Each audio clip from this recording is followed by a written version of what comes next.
And Denise, we heard time and time again from many Democrats that some of these members of Trump's administration should be held accountable or even fired. Your thoughts on that?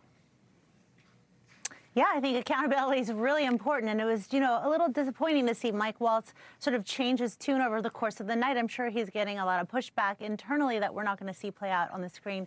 The issue I have with this whole conversation that Democrats are really leading on and carrying on with is all the hand-wringing about using WhatsApp and Signal. These are things that literally everyone in the last administration, as long as they've had Signal, have been using. My friends in the intelligence community use it all the time. And of course it would be better to have everybody in a room, but when is that ever possible with as many people as need to be kept apprised of what's going on? The mistake is one that every single one of us has made, myself included, embarrassingly, and it's always a debacle when you accidentally add the wrong person to a string of conversations. So I say, he who is without sin should cast the first stone, and I certainly will not be that person. And if that's the standards we start holding everyone to, is you can't make any mistakes and be in any position of authority, then who can ever live up to that standard? Denise, let me stick with you. Can we agree this is a pretty massive mistake, though?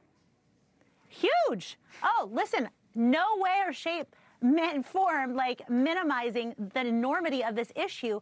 But here's the problem, is that Democrats hand-wringing over this issue, which, again, I'm not minimizing the enormity of the issue. What I'm saying is that there's no consistency in the way that the hand-wringing is going on. When Lloyd Austin was MIA and 13 members of U.S. service members were killed at Abbey Gate, where was the accountability? Where was Hakeem Jeffries calling for his head? Silence. When the Biden administration posted a picture.